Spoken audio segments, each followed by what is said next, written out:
하나님의 말씀은 잠언 2장 4절에서 5절 말씀입니다. 잠언 2장 4절에서 5절 말씀입니다.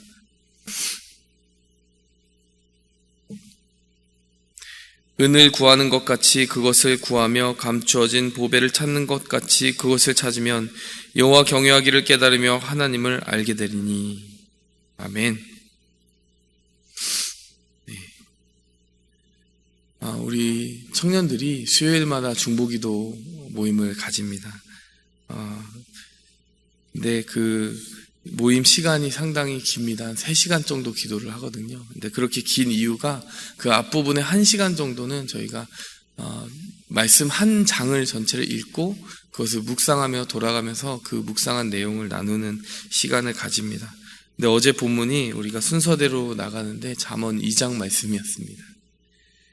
우리가 잘 알고 있듯이 이 잠언 2장 말씀은 하나님께서 어떻게 하면 지혜롭게 살아가는 그 성도의 삶을 살 수 있을지 그 지혜를 가득 담아서 주신 그 책이라는 것을 우리가 알고 있습니다.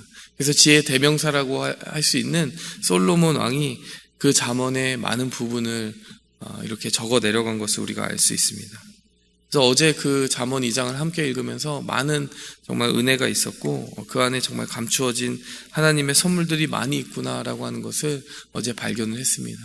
2장 전체가 길기 때문에 2장을 전체적으로 다 읽을 수는 없지만요, 간단하게 몇 가지만 짚어보아도 그 하나님이 주시는 지혜를 따라 살아간다는 것이 얼마나 귀한 것인지를 알 수 있습니다. 크게 3가지 정도를 그 2장 전체에서 발견을 했습니다. 8절과 15절을 한번 보면은 이렇게 나와 있어요. 8절을 보니까 그 지혜를 따라가는 사람들은 그 성도의 길을 보호해 주시는 하나님의 손길을 경험하게 된다. 근데 이 8절 말씀과 정확하게 대비되는 15절 말씀에는 뭐라고 되어 있느냐? 악인의 꾀를 쫓아가는 그 사람들의 길은 구부러진다. 키워드는 길입니다. 하나님의 그 지혜를 따라가는 사람들의 성도의 길은 보호를 받지만 악인의 길은 구부러지게 된다는 것이죠. 그런가 하면 길에 대한 내용을 좀 지나가게 되면 즐거움에 대한 이야기가 나옵니다. 10절 말씀을 보니까요, 지혜와 지식이 영혼을 즐겁게 한다라고 이야기를 합니다. 근데 14절에 보니까요, 악인은 패역을 즐거워한다. 이렇게 또 지혜자와 악인을 대비하는 키워드가 또 즐거움이 나오는 것이죠.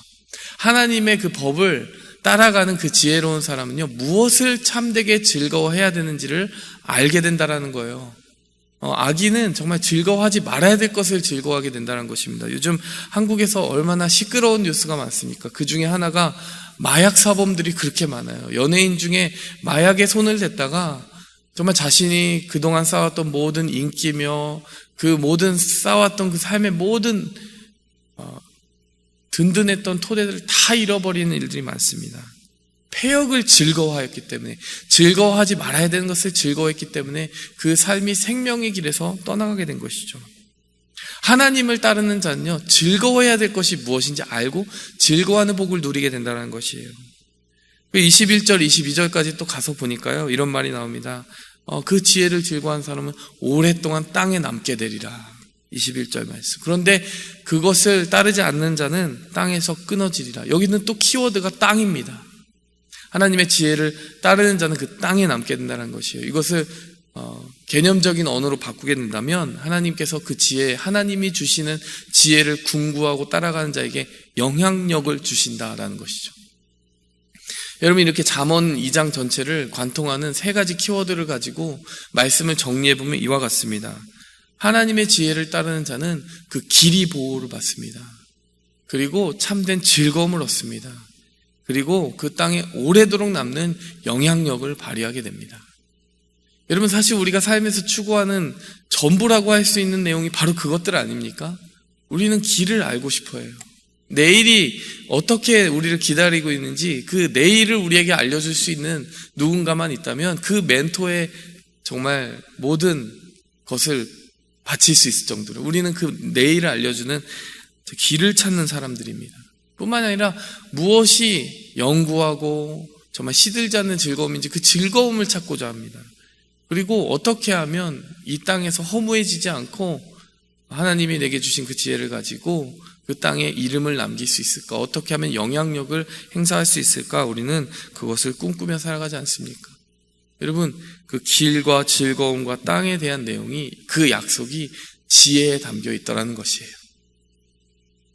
그래서 여기까지 읽는데 참 좋은 것들이 약속되어 있구나, 이 지혜를 따라가면 그렇게 좋은 것들을 받는구나 읽게 되는데, 그럼 그 지혜는 어떻게 얻는가, 이런 생각을 해보게 되는 거예요.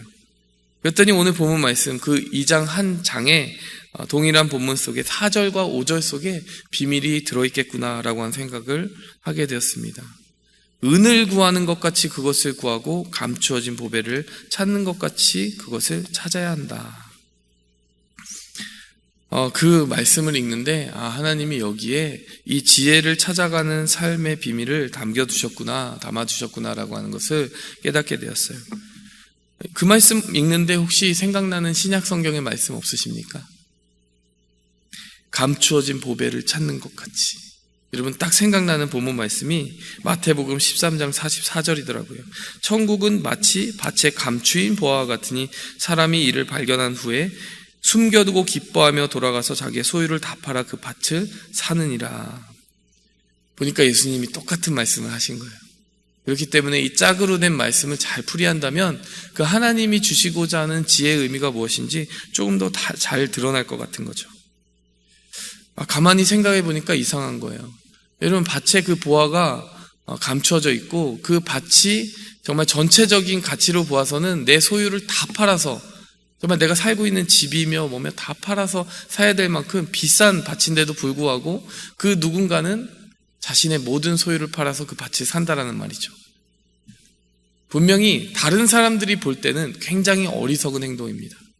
어떻게 저 사람은 저렇게 무모하게 삶을 경영할 수 있느냐, 이런 판단을 하게 되죠. 근데 여러분, 우리가 알고 있습니다. 그 밭을 사는 이유는 다름 아니라 그 밭에 숨겨져 있는 그 밭보다도 더 귀한 가치를 가지는 어떤 보배가 숨겨져 있기 때문이다. 여러분, 예수님의 비유의 뜻은 그것 아닙니까? 근데 그 비유의 뜻은요, 직설적으로 바로 십자가와 부활을 아는 사람들의 삶의 라이프 스타일을 그대로 묘사하고 있는 것입니다. 여러분, 우리는요, 예수님의 십자가와 부활을 아는 사람이에요. 그 십자가의 부활을 아는 사람이라는 것은 바로 예수님이 우리를 위하여 죽으신 그 사랑의 가치가 무엇인지 아는 사람이라는 것입니다. 그리고 종국에 가서는 그 부활하신 예수님 앞에 우리 모두가 서서 삶을 결산하게 될 터인데, 그때 어떤 사람이 그 십자가의 흔적과 길을 따라서 살았는지에 따라 삶을 결산받게 되리라는 것을 확실히 아는 사람들이 십자가와 부활의 증인입니다. 그렇기 때문에요, 이 세상 가운데 십자가와 부활을 확실히 제대로 아는 사람은요, 그 밭을 사는 일에 주저하지 않습니다. 달리 말하면 희생하는 일에 주저하지 않습니다. 왜냐하면 내가 희생하면 희생할수록 그것을 잃어버리는 것이 이 땅의 법칙 같은데, 다른 사람들이 볼 때는 참 어리석게 희생한다라고 하는 것처럼 보일 텐데, 하나님의 나라가 기다리고 있음을 알기 때문에, 부활 이유를 알고 있기 때문에 그 희생하는 것이 헛되게 증발하는 것이 아니라 하나님의 마음 가운데 하나님을 감동케 하고 하나님의 기뻐하시는 그때의 상주심을 얻게 되리라는 것을 확실히 알기 때문이죠. 여러분, 히브리서에 그렇게 믿음으로 살아가는 사람들의 본질을 무엇이라고 합니까? 상주심을 바라봄이라. 여러분, 십자가를 아는 사람, 부활을 아는 사람은요, 무엇을 위해 희생해야 되는지 아는 사람이에요. 여러분, 왜 감추어져 있다라고 표현합니까?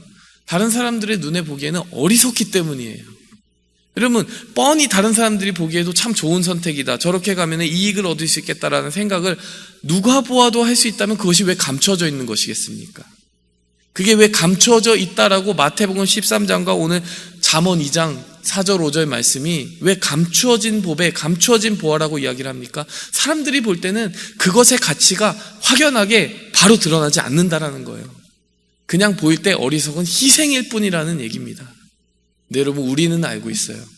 그 희생이 희생으로 끝나지 않는다는 것을 알고 있습니다.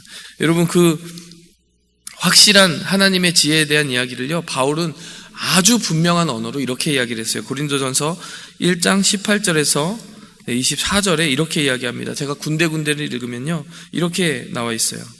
십자가의 도가 멸망하는 자에게는 미련한 것이요 구원을 받는 우리에게는 하나님의 능력이라. 여러분, 그 십자가를 따라 살아가는 그 삶을 보면요, 다른 사람들이 볼 때는 미련해 보인다라는 거예요. 그런데 구원을 받는 우리에게는 하나님의 능력으로 여겨지더라는 것입니다. 그래서 실제로 그 뒷부분에 구체적으로 어떻게 나오느냐, 유대인은 표적을 구하고 헬라인은 지혜를 찾으나 우리는 십자가에 못 박힌 그리스도를 전하니 유대인에게는 거리끼는 것이요 이방인에게는 미련한 것이로되 오직 부르심을 받은 자들에게는 유대인이나 헬라인이나 그리스도는 하나님의 능력이요 하나님의 지혜니라. 여러분, 그 십자가에 못 박힌 그리스도만큼 표적의 반열에 오르기 참 어려워 보이는 게 어딨냐라는 거예요. 유대인들에게 항상 표적이 중요했어요. 무엇을 보고 하나님을 믿을 수 있느냐. 그런데 복음에 담긴 그 믿음을 전하는 그리스도인들은 항상 십자가를 전했습니다. 그럼 유대인들에게는 도저히 믿을 것이 안 되는 거죠. 우리를 정치적으로 힘있게 이 땅에서 구원해 줄 수 있는 세속의 군주를 원하는 우리가 왜 그 십자가에 달린 무력한 사람을 우리의 주인으로 섬기고 따라가야 되느냐. 그것은 미련한 일이다, 이렇게 생각했을 거예요. 그래서 표적을 구하는 유대인들에게는 그것이 표적의 가치가 되지 못했다라는 것이 고린도서의 말씀입니다. 그런가 하면 헬라인은 어떻습니까? 헬라인 하면은 그리스 사람들 중에 소피스트 생각나죠? 항상 지혜를 궁구하는 사람들이었습니다. 그래서 철학적으로 이치에 맞아야 돼요. 근데 아무리 봐도 십자가는요, 지혜의 길이 아닌 거예요. 어떻게 자신을 죽이고 자신에게 하나뿐이 없는 그 생명을 바쳐서 죽음의 길을 선택하고 희생의 길을 선택하는 것이 지혜가 될 수 있단 말이냐. 지혜가 되지 않는 거죠. 미련한 길이 된다는 것입니다. 그래서 유대인들에게는 거리끼는 것이었고 이방인들에게는 미련한 것이었다는 것입니다. 그런데요, 유대인들과 이방인들이 그것을 미련하게 볼 수밖에 없는 단 한 가지 전제가 있습니다. 그 전제가 무엇입니까? 이 세상의 삶이 전부라고 생각하면 그 말이 맞는 거예요. 이 세상 살다가 그냥 죽으면 그 이유가 없다라고 생각하면요, 누군가를 위해 희생하고 십자가의 길을 걸어간다는 것은 표적도 될 수 없고 너무나 미련한 일입니다. 어느 정도 희생할 수는 있어도 내 소유를 전부 팔아서 희생하는 것은 너무나 미련한 일이에요. 내 것을 좀 남겨둬야 되죠. 네, 여러분, 바울은 확실히 알았습니다. 왜 그렇습니까? 부활하신 주님이 그에게 빛을 비추셨고, 그 이유가 있구나.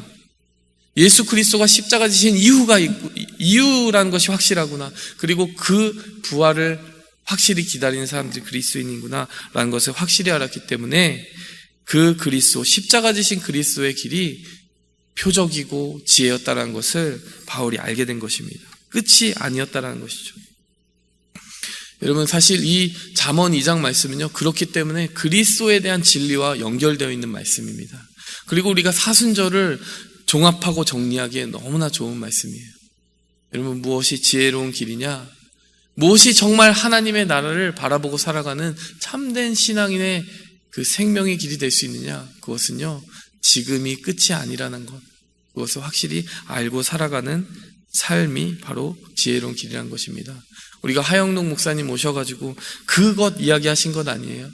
결국 희생하는 것이 지혜로운 길이라는 것 아닙니까? 하나님이 눈에 보시기에 기뻐하는 그 희생을 하는 사람들이 결국에 하나님의 붙드심을 받고 그 땅을 얻게 되는 것, 그것을 이야기하신 것 아닙니까? 잠언 말씀에 있는 그 말씀은 그대로 이루어지지 않았습니까? 길을 알게 되고 참된 즐거움을 얻게 되고 참된 영향력을 얻게 되고, 하나님이 이 땅 가운데서 그 말씀을 이루지 않으신다면 분명히 하늘에서 그 이후에라도 반드시 이루어지는 약속이 바로 이 잠언에 들어있는 그런 약속인 거예요. 이번 그 토요일에 청년들이 새 찬양, 그들이 이제 직접 작사, 작곡한 그런 찬양들을 15곡을 가지고 새 찬양 콘서트를 했습니다. 뉴 워십 콘서트라고 하는 그 이름을 붙였는데요. 참 많은 분들이 오셨습니다. 그런데 저는 이런 생각을 했어요. 그 열매가 참 귀하다, 그 결과물이 참 좋다, 이런 생각을 한 것이 아니라요, 저는 그 과정이 참 은혜가 되었습니다. 우리가 이런 작곡을 해야지라고 시작한 게 아니라 정말 하나님이 어떻게 보면 그냥 얼떨결에 시작하게 된 그 프로젝트였어요. 그런데 이것이 1년 4개월을 지나오면서 많은 사람들이, 많은 청년들이 희생을 해야 됐습니다. 정말 금요 저희 그 기도회가 끝나고 나서 자정 가까이가 되도록 연습하고 또 녹음하고 그것의 가사를 바꾸고 또 곡을 바꾸고 이런 수정하는 기간이요, 거의 1년 4개월 동안 쉼없이 그렇게 달려왔던 것 같아요. 그래서 우리가 왜 이런 것을 하고 있을까? 이미 잘 만들어진 찬양들이 있는데 왜 이런 것을 하고 있을까? 곰곰이 지나가면서 생각을 해봤더니요, 우리가 그 삶의 모든 고백들, 우리가 가지고 있었던 하나님과의 그 1대1의 고백들을 곡으로 만들어내는 것만큼 하나님께 소중한 것이 없겠더라고요. 뿐만이 아니라 그것을 위해서 하나님께 그 찬양을 올려드리기 위해서 희생하고 또 시간을 들이고 물질을 들이는 그 모든 길만큼 하나님을 기쁘시게 하는 일이 없었겠더라고요. 그래서 그 콘서트가 어땠다, 뭐 이런 의미보다도 정말 그 과정을 희생하며 걸어온 그 청년들의 모습을 하나님이 얼마나 기쁜 고백으로 받으셨을까, 이런 생각을 했습니다. 뿐만 아니라 그 집회가 끝나고요, 여성교회 선교회 많은 집사님들, 권사님들이 오셔서 200명이 먹을 수 있는 그런 간식을 준비하셔서 많은 방문해 주신 다른 교회 분들을 위해서 이렇게 서빙 하시는 걸 보았습니다. 너무나도 저희가 부탁하기도 전에 먼저 그 마음을 품어주신 거죠. 뿐만 아니라 그 자리에 온 어떤 한 교회는, 베다니 교회는 청년부 전체가 왔어요. 그리고 청년부 목사님까지 같이 오셨습니다. 근데 그걸 보는데 너무나 감사한 거예요. 다음날 주일이기 때문에 사역자에게 토요일 저녁 늦게까지 있는다라는 것은 힘든 일인데, 정말 멀리 있는 교회거든요. 그 멀리 있는 교회에서 청년부 전체가 와서 예배를 같이 드리는데, 그 희생이 너무나 아름답고 귀하더라는 것입니다. 근데 이 전체적인 그림을 딱 보면서 하나님이 얼마나 기뻐하실까. 이렇게 누군가가 준비하면서 희생하고, 또 여기까지 오면서 희생하고, 또 간식을 준비하면서 희생하고, 그 희생하고 희생한 것들이 모여서 하나님을 향해 참되게 예배하는 자들의 그 고백들을 만들어내고 있구나, 이런 것을 보게 되니까요, 예배가 지금 산 제사로 올려드려지고 있구나, 이런 생각을 하게 되었습니다. 저희가 어제 기도하면서는 이것이 그냥 우리만의 잔치로 끝나는 것이 아니라 이 아틀란타 지역사회에 많은 어떤 예배가 약하고 예배를 사모하는 사람들을 위해서 드려지는 그 희생이 될 수 있도록, 어떻게 하면 하나님 무엇을 희생하기 원하십니까? 이렇게 더 기도하자라는 기도 제목을 가지고 이 잠언 2장 말씀 붙들고 기도하게 되었습니다. 아마 이것이 그냥 이 작은 에피소드일 뿐이겠지만요, 우리 개개인의 성도의 삶 가운데도 충분히 적용할 부분이 있다라고 생각이 들어요.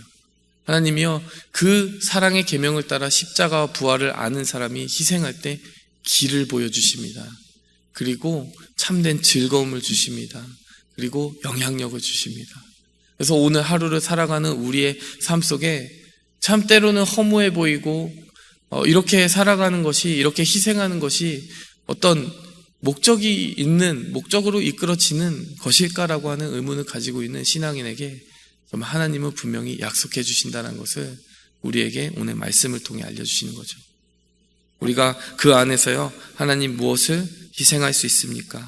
이것을 구하면서, 기도하면서 나아갈 수 있는 귀한 아침, 귀한 하루가 되기를 소원합니다. 함께 기도하겠습니다. 하나님 아버지, 감사드립니다. 주님께서 그 믿는 자들의 삶을 십자가와 부활을 아는 증인의 삶으로 이끌어 가시기에, 하나님, 우리가 단순히 지금 이 세상의 눈앞에 계산이 되어지지 않는, 우리의 계산기와 짱구를 굴려도, 머리를 굴려도 지금 당장 이익으로 환산되지 않는 그 어떤 일들을 위해서, 그 고귀하고 숭고한 십자가의 흔적을 따라가기 위해서 우리가 희생할 수 있게 하심을 감사드립니다.